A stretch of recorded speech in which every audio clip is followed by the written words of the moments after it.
سلام علیک. خیلی مخلصی. ویدیو متفاوت، جای عجیب غریب. اومدم یه سری توضیحات بدم و که چرا الان چند وقت ویدیو، یعنی چند روزی شد ویدیو سوسن نذاشتم و اینکه داستان چیه. همونطور که می‌بینی من بالا سر پروژه ماشینای مشتری ام. دارم کارهای ماشینا رو انجام میدم. دلیلش هم اینه که خب من زن دارم، مجرد نیستم. باید خرج خونه و زندگی رو در بیاریم و اینکه اجاره خونه، خرج سگا، گربه‌ها، خرید خونه و خیلی چیزای دیگه.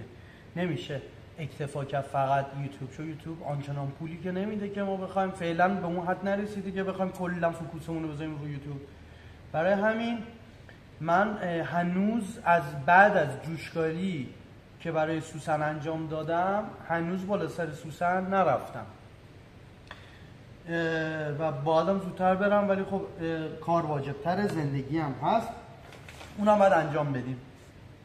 خودم بیام بهتون یه توضیحات خیلی مختصر و مفید بدم که حالا چیکار می‌خوایم بکنیم، الان واسه چی ویدیو نمیذارم، دلیلش رو بفهمیم. و اینا ماشینا سیم کشیاش جوری نیست که من 2 روز انجام بدم. این کم کم این ماشین الان من 3 روز روشم، کم کم 1 هفته دیگه کار داره، چون ماشین بازسازی کامل شده، سیم کشیش اوضاعش افتضاحه، بعد کلا سیم کشی بشه.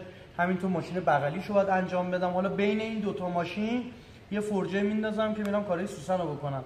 کارهای سوسن هم ما باید توی ویدیو بعدی انشالله باید بریم یه سر بازار خرید، اسپری موم باید بخریم که کارهای مومکاریش انجام بدیم، مشتی قالب تنه برای صافکاری باید بخریم و بتونه سنگی، بتونه فوری، خشک‌کن اینا رو هم بگیریم که انشالله سریعا چون صافکاری زیاد نداره، دیدین که دراش 2-3 تا قوری داره، فقط باید فرمش کنیم، سقفش همینطور، اینا رو انجام بدیم و مومکاری گلگیرا، مومکاری داخل موتور، زیر صندوق، اینا رو همه رو انجام بدیم و بتونه کشیاش انجام بدیم، آمادهش کنیم برای رنگ. یه ذره سخت دستانه‌ای و منم تو کدم نمیره ماشینو بدم کسی دیگه انجام بده، بحث پولش هم نیست.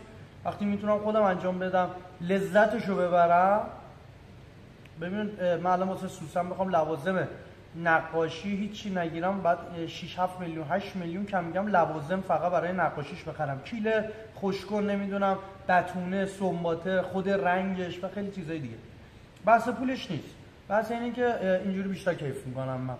بعد حالا اومدم فقط بهتون میگم که این چند وقته ویدیو سوسن نیستش، دلیلش کار سنگینی که برداشتم. واقعا این کار سنگینیه، همین تو ماشین بغلیش اینا واقعا کار پروژه‌ای سنگینیه، چون 0 تا 100 کل سیم کشی باید بیاد پایین، اسمبل بشه، دوباره بره بالا، تحویل مشتری داده شه. یعنی همونجوری نیست که فقط بندازیم بالا خداحافظ، همه چراغا تزیینی‌ها بسته میشه، تحویل مشتری داده میشه. واسه همین یه ذره زمان میبره. شما به بزرگی خودتون ببخشید دیگه.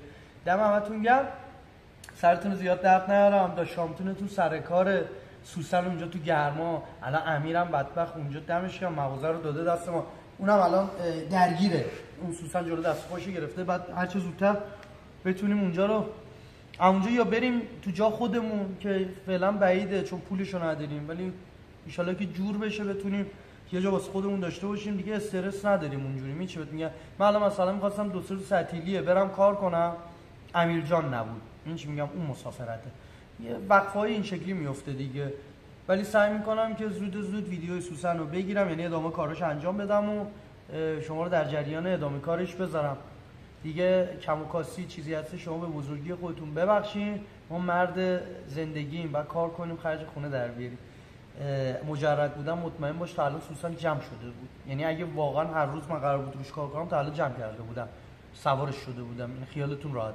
ولی خب چون مجبورم خرج زندگی رو در بیارم، اون اولویت هم نیستش. چرا؟ چون اجاره خونه و خرج خونه اولویت همه، راحتی خانواده.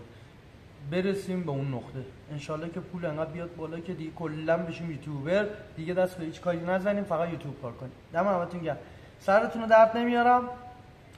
مرسی که انرژی خوب میفرستین، ویدیو رو لایک میکنین، شیر میکنین و اینکه حمایت میکنین با کامنت های خوبتون. بازم اگه دوست داشتی میتونی اینستای منو دانلود کنی. چی میگی؟ اینستای منو فالو کنین. تو استوریام تو روند استوریام میتونیم ببینین که الان رامتین داره چیکار میکنه، چرا اساسا نمیذاره، متوجه میشین. بازم این نکردیم فدای سرتون. تا ویدیوهای بعدی که قراره سوسن رو دیگه کارش انجام بدیم. خدافظ.